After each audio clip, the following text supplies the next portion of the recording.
like to introduce Brian McConnell.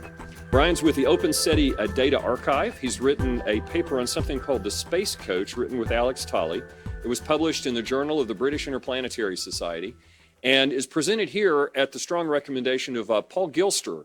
And if you know Paul, he has been chronicling the interstellar movement for years and thinks that this is something we ought to be considering in the nearer term that might be one of those stepping stones we need to take to the stars. So I'll turn it over to Brian. Thank you.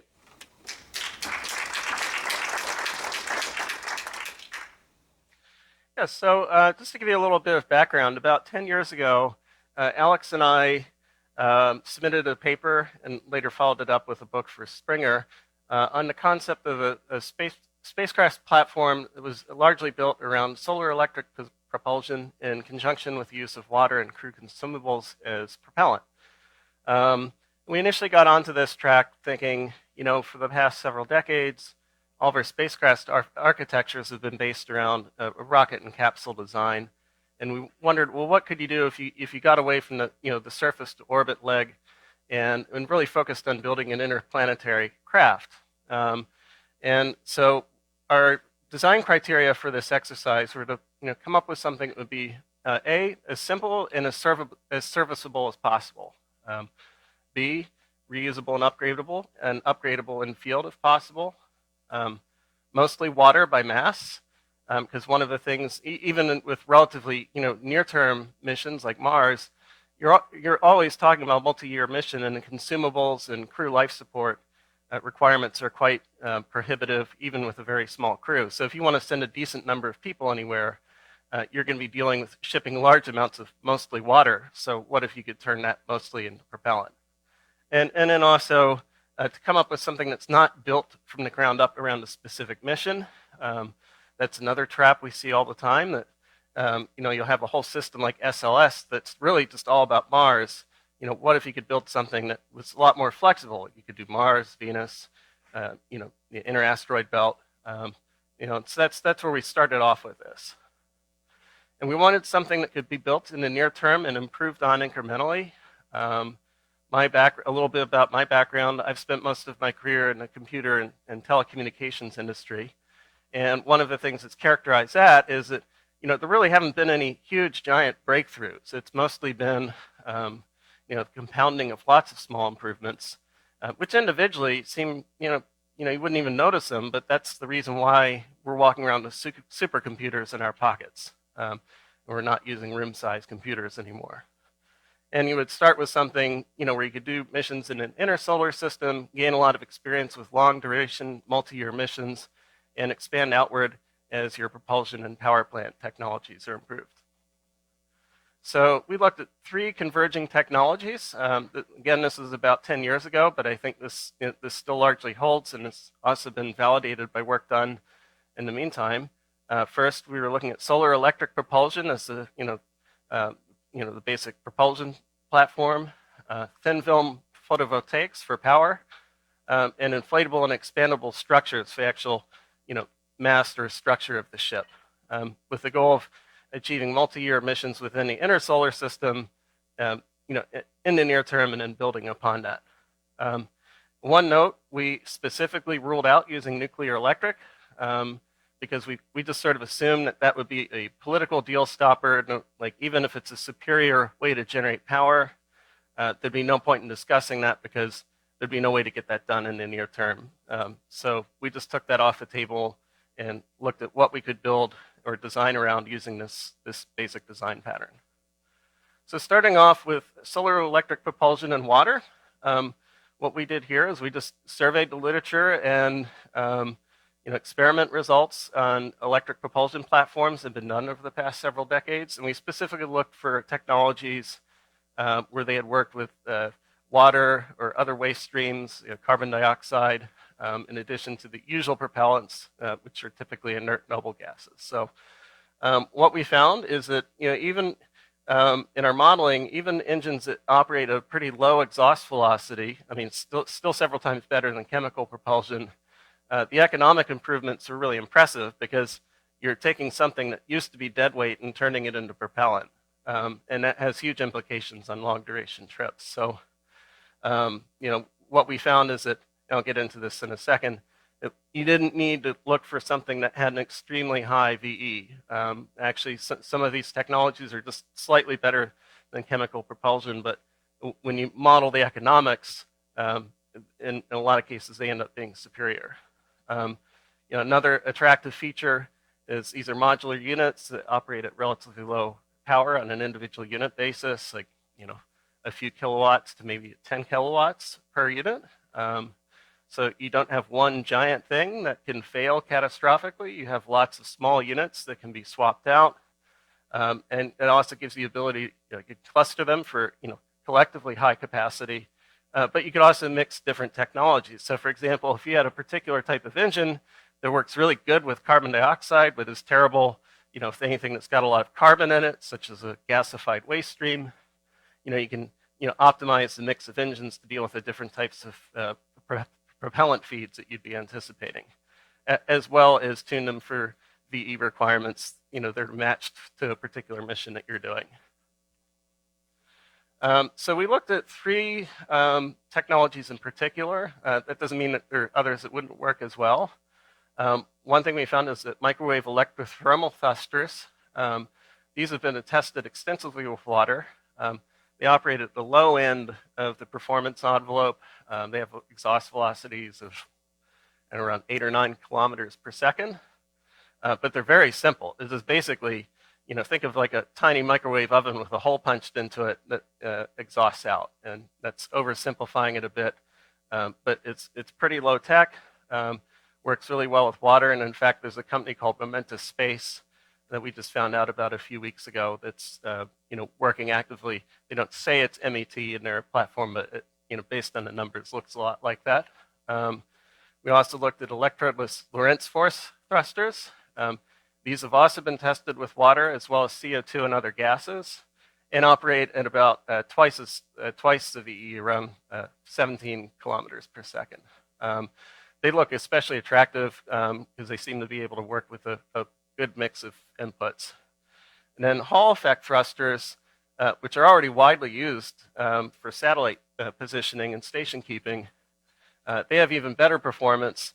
They haven't really been tested with the types of propellants we're talking about, but we didn't really see any reason why they wouldn't work.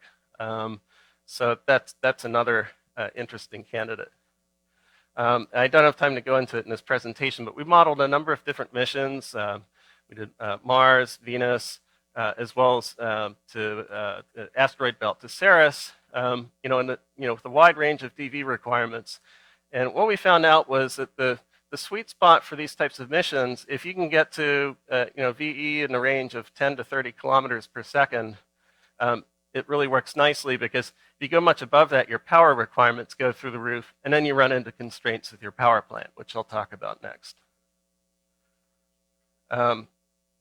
So the big issue there is, again, we limited ourselves by assuming that we were going to be using solar as our power source. So you have area and structural limitations there, as well as you get further out, solar radiation goes down. So you can't assume that you're going to have a multi-megawatt power plant. Maybe you have 1 or 2 megawatts at most if you have a big array.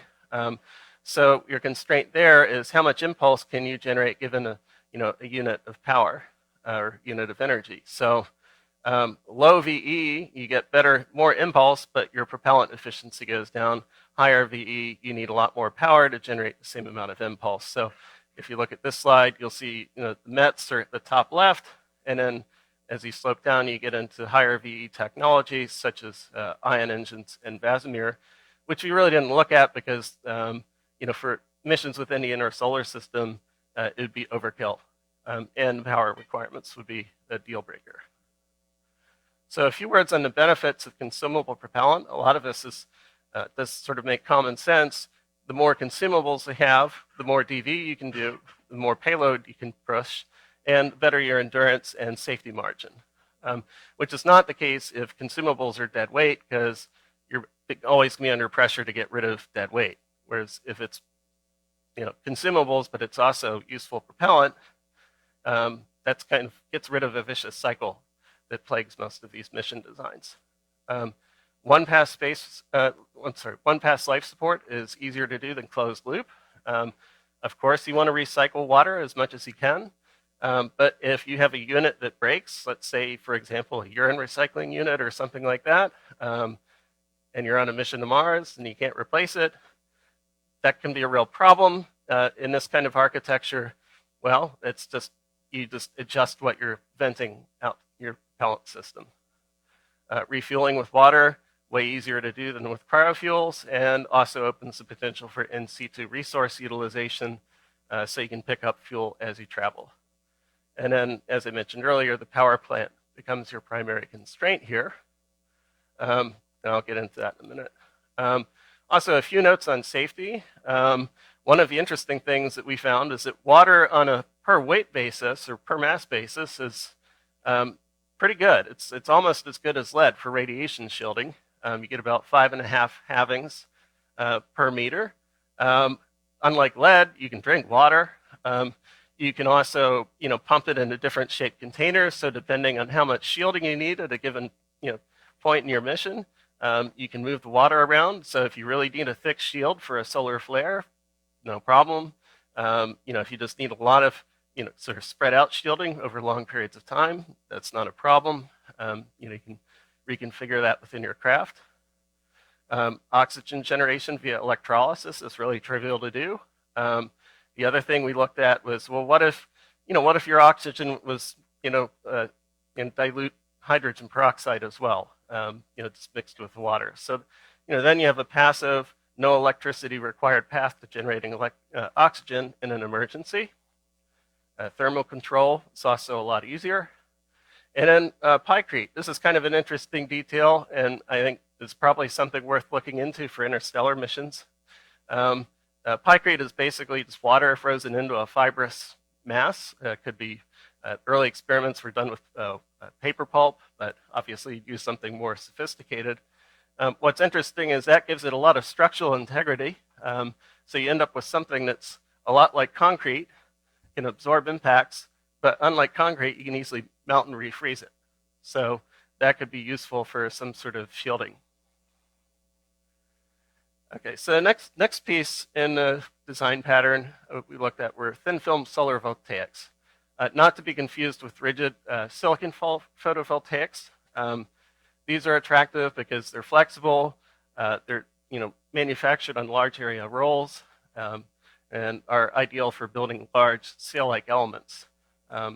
They also seem to have better radiation tolerance than silicon.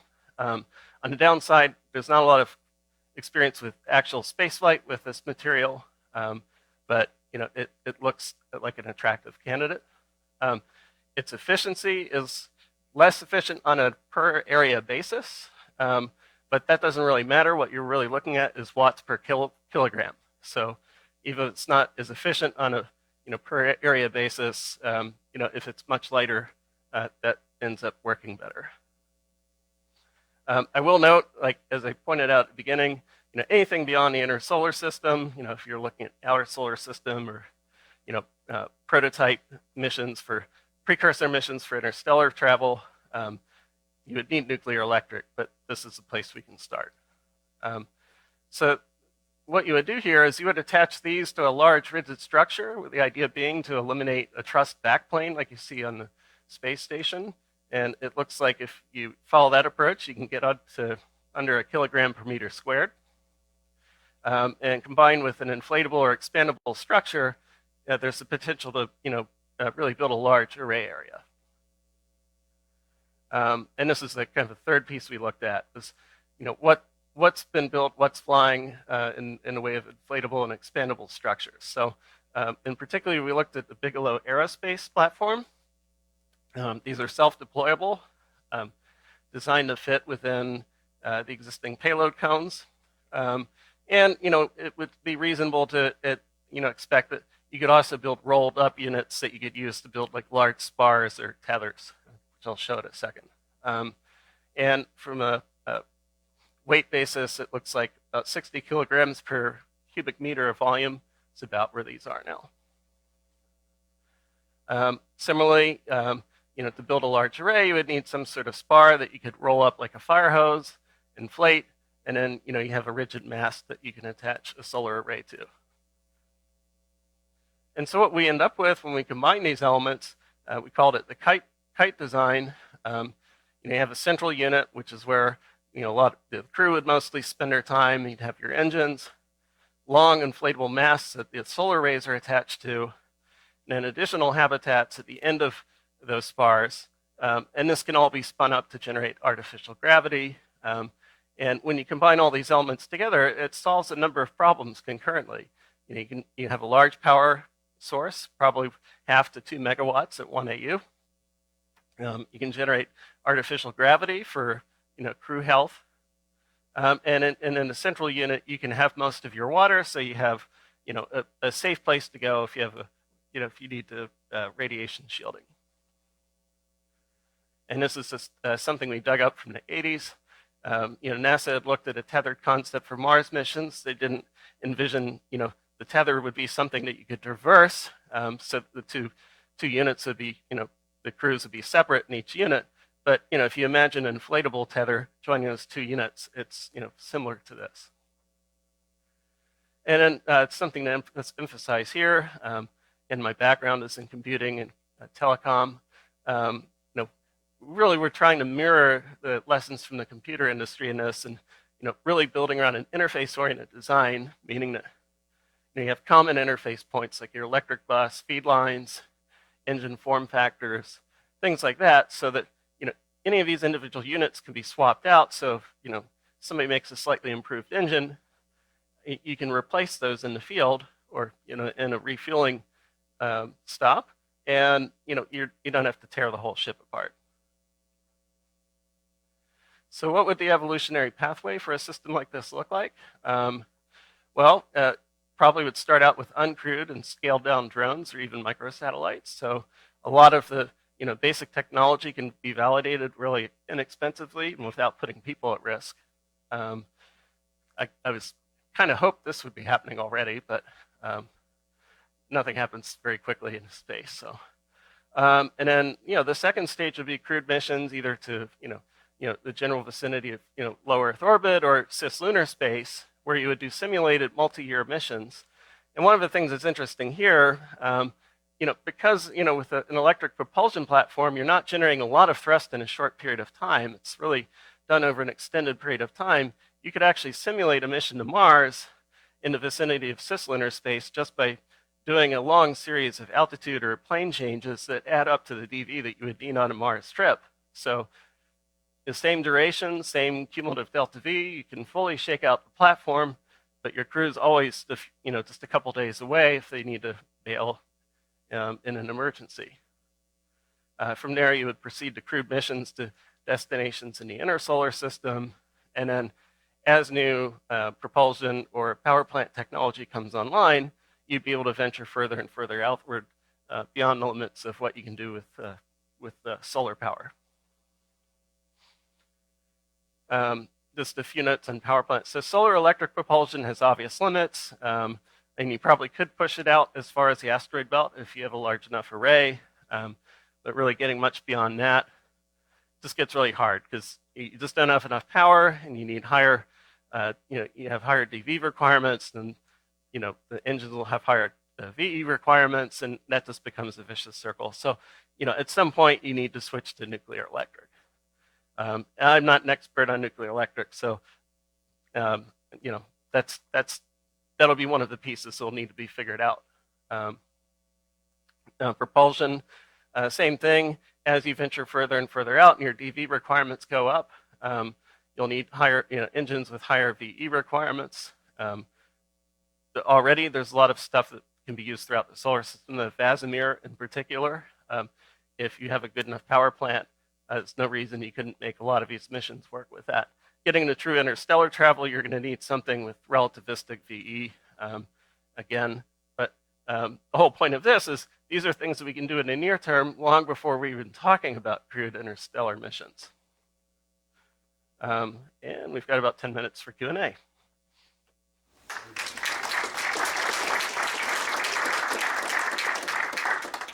Do you see any increase in your erosion and degradation of your, for example, if you're using like a Hall effect thruster, the inner lining by using water instead of, for example, like an inert gas like xenon? That's a good question. We were looking at this primarily from a systems integration standpoint, so that's something that would need to be tested. I think it's probably likely that there would be issues like that, but I think those are all things that you can design around. For example, if you design an engine so it has a liner in it that can be replaced periodically, then you have a crew there that can do maintenance like that. It's on a satellite or something that's completely automated, there's no capability for in-flight repair. Whereas in a crewed ship, if things are designed correctly, it could be not as simple as changing a light bulb, but you would want to have replaceable components if for that kind of situation. Just a comment on the thin film solar cells. Usually when we've done these analysis, efficiency is really more of a driver than the solar cell area. The solar cell mass itself is usually a pretty small portion of the mass of the array, sometimes as low as 10%. I'll also note that although you get up to 23% efficiency on a very small area SIG cells, the larger area ones drop down. They're typically more like 16%. And you have to realize that the numbers quoted usually from Department of Energy are air mass 1.5 numbers. So in space sunlight, you get about 80% of that. So you'd be running probably about 14 or 15% with the SIG cells. You'd probably do better with high efficiency 3.5s. But with that said, the current research effort in thin film solar cells is the perovskite-based cells. It is very possible that they can have the efficiency characteristic better than silicon cells and the lightweight better than SIG cells. So it is very plausible that the thin film arrays that you propose could be made from next generation perovskite solar cells, possibly even at higher efficiency and lower mass than you're proposing. Thank you. One other thing I would note, a lot of our focus there is on eliminating the need for a rigid backplane, because that's where a lot of your mass penalty would come from. This is where your session chair is going to jump in, because I'm a co-investigator on an experiment that's funded by the Space Technology Mission Directorate. Many of you know I'm a solar sailor, and we looked a few years ago at integrating thin film photovoltaics into the solar sail material, and we successfully did that to make a thin film photovoltaic. We've demonstrated over 25% efficiency on the ground with the cells and 300 watts per kilogram. So we have a flight demonstration that's going to go in about 1.5 to 2 years on a CubeSat. It'll be in low Earth orbit to demonstrate this. It's called the LISA, the Lightweight Integrated Solar Array. So one of the things you had in your paper 10 years ago, we're actually doing, will be flight demonstrated within about 2 years. And you'll also, you had the inflatable habitats, and you probably are aware that one of those is tested on space station. Yep. So a lot of what you envisioned when you wrote your paper 10 years ago is actually happening. And we're making those steps. So whenever I see a solar sail looking object on somebody's charts, I get excited. So just want to let you know that we are making progress towards something like this, at least on some of the elements of your compound. All right, thank you. Yeah.